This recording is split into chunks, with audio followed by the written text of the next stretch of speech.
भाइयों और बहनों, भारत की भाषा में संदीप भटनागर का आप सबको नमस्कार। आशा करते हैं आपका दिन बहुत अच्छा गुजर रहा होगा। हमने दो टॉपिक स्पेशली लिए हैं डिस्कशन के लिए। पहला है सैम पिट्रोडा का वो वक्तव्य जो उन्होंने इनहेरेंट टैक्स या स्टेट टैक्स के बारे में एक इंटरव्यू के दौरान दिया है। तो ऐसा लगता है कि वो ये कह रहे हैं कि अगर इंडिया में कांग्रेस की गवर्नमेंट आई तो वो लागू हो सकता है। और दूसरा टॉपिक हमने लिया है, एक पाकिस्तानी बहुत फेमस पत्रकार हैं हामिद मीर साहब, जो कि इंडिया में भी बहुत फेमस हैं और इंडिया के कई चैनल्स में उन्होंने जो मोदी जी ने जो एक स्पीच दी थी राजस्थान में, जिसमें उन्होंने अर्बन नक्सल का जिक्र किया था, तो उसको उन्होंने तोड़ मरोड़ के कैसे पेश किया है, इसके बारे में भी हम डिस्कस करेंगे। चलिए, तो पहले हम ये देखते हैं कि सैम पिट्रोडा ने क्या बोला है, उसके बारे में हम पहले डिस्कस करते हैं, फिर हम अपने दूसरे टॉपिक पे आएंगे। But one thing which is the Prime Minister is pointing out is the promise made by the Congress leader Rahul Gandhi or in the manifesto that if the Congress party will be voted to power, the party would conduct a survey to run a check on who possesses the wealth in the country and undertake an exercise to redistribute the same among the people. It doesn't mean that you are going to take their wealth and give it to somebody. It means to create new policies so the concentration of wealth can be prevented. It's like Monopoly Act. Okay? It doesn't mean that I'll take your shirt away. All right? That's how do you read that? I don't understand. How can you do that? Okay? It's not physically possible to do that.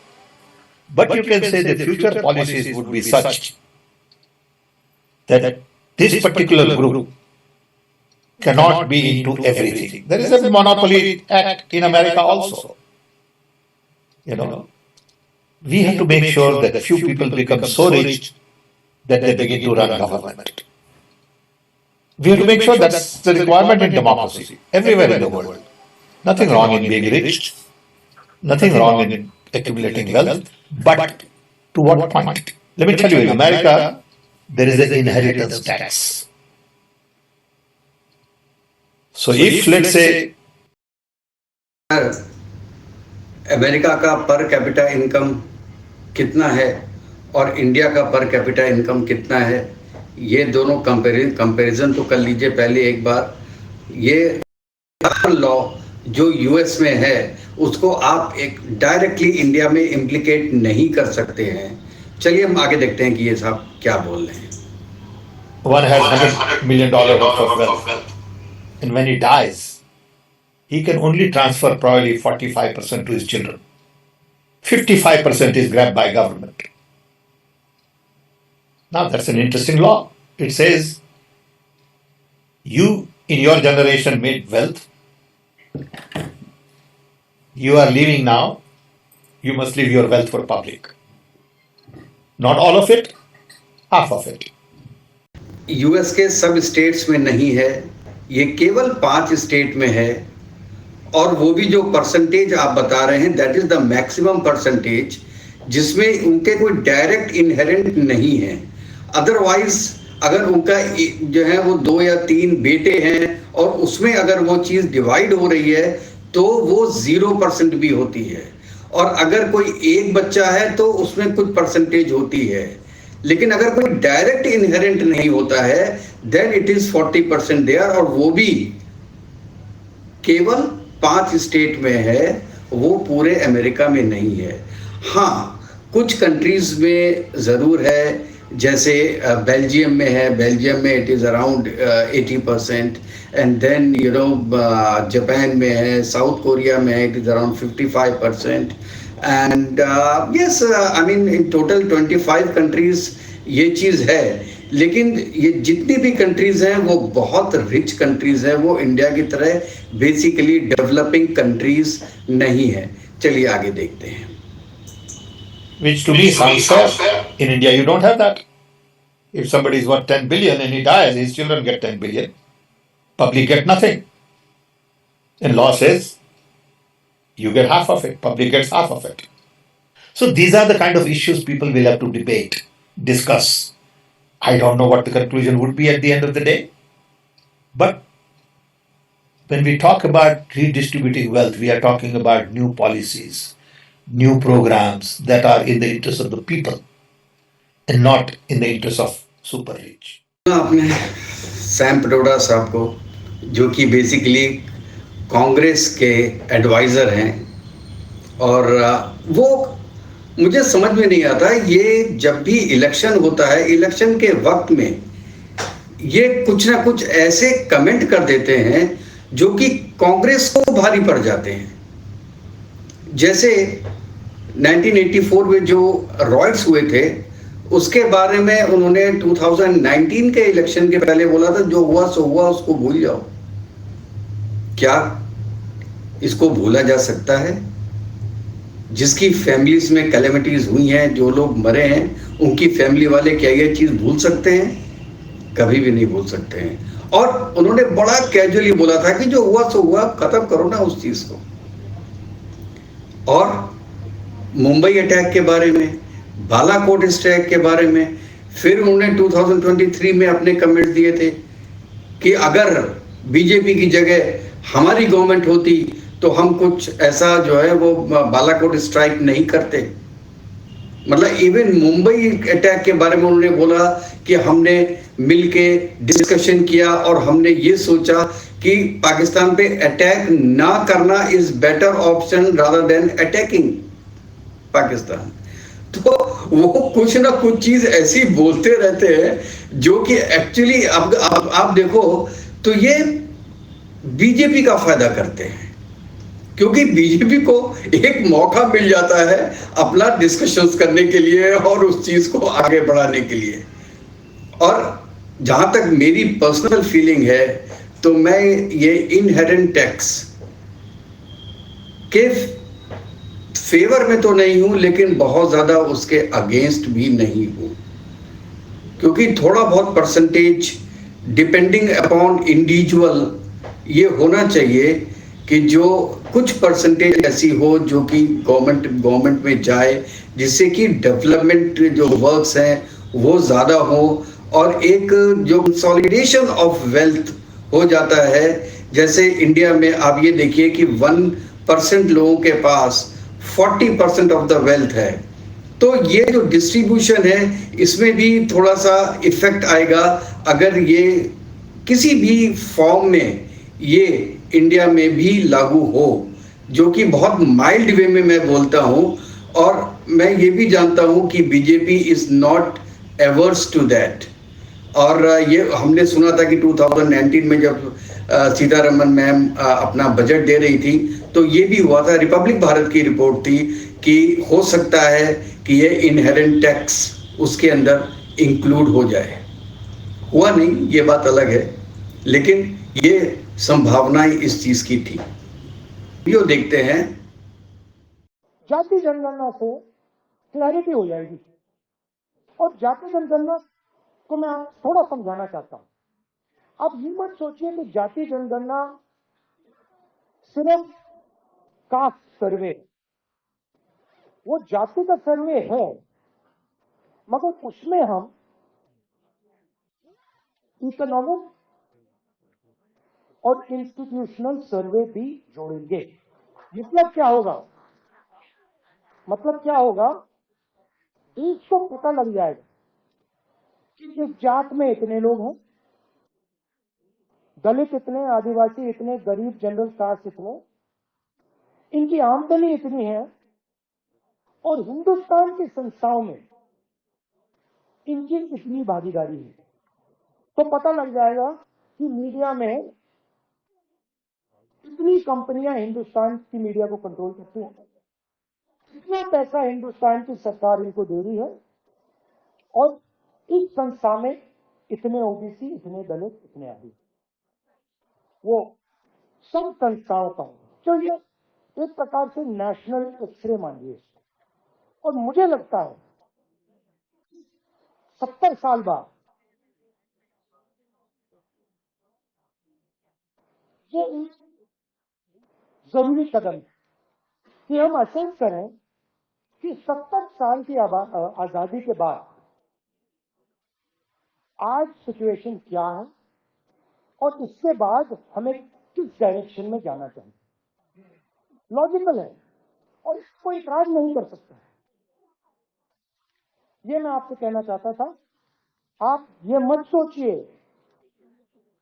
कि ये काम 1 दिन का, 2 दिन का, 5 दिन का है। ये लाइफ टाइम का काम है और इसको हम मिलकर करने जा रहे हैं। आप सबका कांग्रेस जनरली क्रांतिकारी काम करती है। आजादी, कॉन्स्टिट्यूशन, हरी क्रांति, सफेद क्रांति, bank nationalisation, privy purse, computer revolution, ये कांग्रेस का अब नया क्रांतिकारी मिशन है। तो आपने सुना राहुल गांधी जी को, ये अब कास्ट का सर्वे कराएंगे। शेड्यूल कास्ट, ओबीसी, जनजाति, कौन किस कास्ट का है, कौन किस धर्म का है, ये वो सर्वे कराएंगे। और उसके बाद एक्चुअली आप ये देखिए तो जो सैम पित्रोदा बोल रहे हैं और जो राहुल गांधी बोल रहे हैं, ये बहुत फर्क नहीं है। ये करना भी वही चाहते हैं कि ये पूरा सर्वे का मतलब ये है कि वो एक्सरे करना चाहते हैं, जिसमें मोदी जी ने आज बहुत बढ़िया बोला था कि ये मतलब घर घर में घुस के अगर कहीं पर भी कुछ पैसे भी रखे होंगे तो उसका वो एक्सरे करवाएंगे। चलिए वो तो उसका लिटरेरी हो गया, ये बात सही नहीं है। लेकिन जहां बाप के नाम पे देश को बांटना, क्या ये सही है? एक नेशनल पार्टी के रिजर्वेशन शुरू 10 साल के लिए आया था, फिर और बढ़ाया, फिर और बढ़ाया, आज 77 ईयर्स हो गए, तब चलेगा। और अगर इस टाइप के सर्वेस होते रहे तो और बटेंगे लोग। बेसिकली उसमें हिंदू ज्यादा बटेंगे। आप क्या करना चाहते हैं? सपोज एक ऑफिस में ओबीसी है, वो 3% है, 5% है, तो इसका मतलब ये आप करना चाहेंगे कि उसमें 5% जॉब ओबीसी को मिले। अच्छा, उसमें सपोज कीजिए 80% जनरल है, तो क्या आप ये इंश्योर करेंगे कि उसमें 80% जॉब जनरल को मिले? ऐसा नहीं हो रहा है।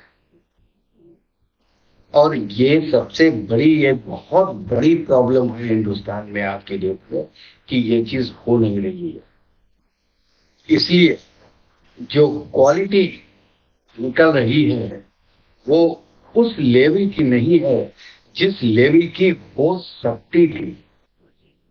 You have the best engineers, doctors, chartered accountants. You name the field in IT, in every field. Indians are the, one of the top gainers. लेकिन वो उससे भी आगे जा सकते थे अगर जो डिजर्विंग कैंडिडेट है उसको मौके दिए होते।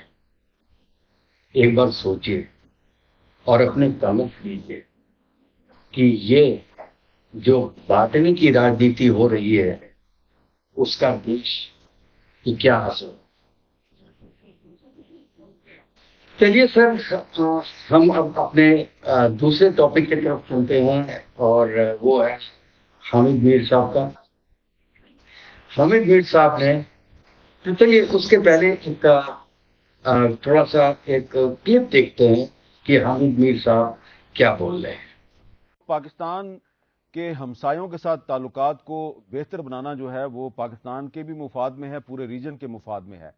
लेकिन एक हमसाया ऐसा है जिसके साथ पाकिस्तान कोशिश की कि मामलात बेहतर हो जाएं, लेकिन शायद वो जो हमसाया है उसकी जो रूलिंग एलीट है, हुक्मरान अशराफिया, वो इंटरेस्टेड नहीं है। और आप मेरा इशारा समझ गए, मेरा इशारा है भारत की तरफ। और भारत के जो वजीर आजम हैं नरेंद्र मोदी, वो पिछले कुछ दिनों से ऐसे बयानात दे रहे हैं कि अब लगता है कि उनका टारगेट सिर्फ पाकिस्तान नहीं है, बल्कि उनका टारगेट जो है वो मुसलमान बहसियत एक कम्युनिटी के हैं। कांग्रेस ने अपने मैनिफेस्टो में जो कहा है गंभीर है। पहले जब उनकी सरकार थी उन्होंने कहा था कि देश की संपत्ति पर पहला अधिकार मुसलमानों का है। उसका मतलब ये संपत्ति इकट्ठी करके किसको बांटेंगे? जिनके ज्यादा बच्चे हैं उनको बांटेंगे, घुसपैठियों को बांटेंगे। क्या आपकी मेहनत की कमाई का पैसा घुसपैठियों को दिया जाएगा? और उनको बांटेंगे जिनको मनमोहन सिंह जी की सरकार ने कहा था कि संपत्ति पर पहला अधिकार मुसलमानों का है। भाइयों बहनों, ये अर्बन नक्सल की सोच, मेरी माताओं बहनों, ये आपका मंगलसूत्र भी बचने नहीं देंगे। अर्बन नस्ल की सोच यानी कि अरब नस्ल की सोच आपका और हमारा मंगलसूत्र भी बचने नहीं देंगे। और घुसपैठिया कहा है उन्होंने तमाम मुसलमानों को। अब इसमें कोई शक की गुंजाइश नहीं है। तो एक तरफ तो जो मोदी साहब हैं इनको कुछ अरब ममालिक में बुलाकर अवार्ड दिए जाते हैं, इनके गले में कीमती हार डाले जाते हैं। दूसरी तरफ ये मोदी साहब अरबों को बुरा भला भी कहते हैं। बहुत फेमस हैं, और जो लोग इंडिया पाक रिलेशंस पे नजर रखते हैं वो शायद ही कोई ऐसा हो जो हामिद मीर आपको ना जानता हो, लेकिन इनके साथ कंट्रोवर्सी पहले से ही चलती आ रही। आपको याद होगा कुछ साल पहले इनको गोली भी लगी थी और ये बाल बाल बच्चे भी थे उसके अंदर, और इनके कुछ वक्तव्य के कारण जो इनका जियो टीवी है वो 1 महीने के लिए बंद हुआ था। आजकल ये एक तरीके से प्रो गवर्नमेंट हो गए हैं, पहले नहीं थे। इनका सब सॉफ्ट फेवरेट हो गया है मुझको लगता है आजकल, इसलिए ये गवर्नमेंट और आर्मी की लैंग्वेज बोलते हैं। और ये इंटेलेक्चुअल तो है, इसमें कोई दो राय की बात नहीं है, इज वेरी इंटेलिजेंट गाय, और इनका अलग मुकाम।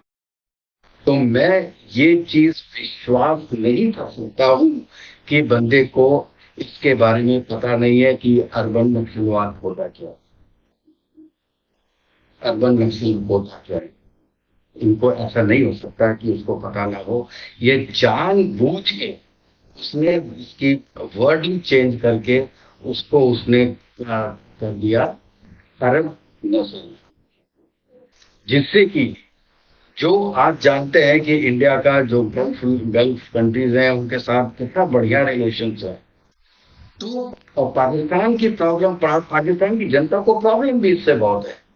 और जितने भी इनके यूट्यूबर्स हैं और बाकी मेन न्यूज चैनल्स हैं, उनको बहुत प्रॉब्लम रहती है कि इंडिया का सऊदी अरेबिया से, दुबई से और यूएई से और कतर से, सब कंट्रीज से बहुत अच्छे रिलेशन है, और हमारे वैसे रिलेशन नहीं रहे।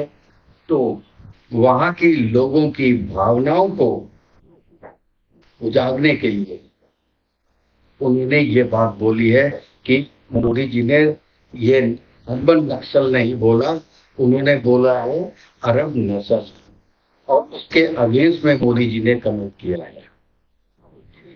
दोस्तों आपको चलिए ये तो पता होगा कि अर्बन नक्सल बेसिकली है क्या, और हामिद मीर साहब सालों से जो एक माओवादी होता है वो उसको जो है वो कवर करते आ रहे हैं। और मैंने भी इनके कई प्रोग्राम्स देखे हैं जिनमें वो जो है वो यहाँ पे जो नक्सलवाद होता है उसके बारे में कमेंट्स करते हैं। और ये बेसिकली आपको तो पता है 2018 से ही ये वर्ड शुरू हुआ है। और अर्बन नक्सल, देखिए नक्सल क्या होता है, नक्सल वो होते हैं जो कि गवर्नमेंट के अगेंस्ट में हथियार उठाते हैं, गांव के लोगों को इकट्ठा करके एक साथ होके, और वो एक सेना का फॉर्म बना के और अपने ही देश के, अपनी ही सेना के अगेंस्ट में, अपने ही देश की सिक्योरिटी के अगेंस्ट में लड़ते हैं। तो वो एक्चुअली कहते हैं नक्सलवाद। अर्बन नक्सलवाद ये होता है कि वहां तक लूट नहीं होता, लेकिन उन लोगों का सपोर्ट करते हैं, ऐसी नीतियां बनाते हैं जिससे कि उन लोगों को सपोर्ट हो। तो दैट इज कॉल्ड अर्बन नक्सलवाद। और इसके बारे में हम भी साथ कई बार बोल चुके हैं। तो मैं ये बिल्कुल मानने को तैयार नहीं हूं कि उनको इसके बारे में पता नहीं था, उनको इसके बारे में पता नहीं था, तो उनकी इग्नोरेंस को क्या बोले। और एक बात और है, उन्होंने बोल तो दिया, ट्विटर पे कई लोगों ने बोला कि ये देखिए हामिद साहब ने क्या बोल दिया।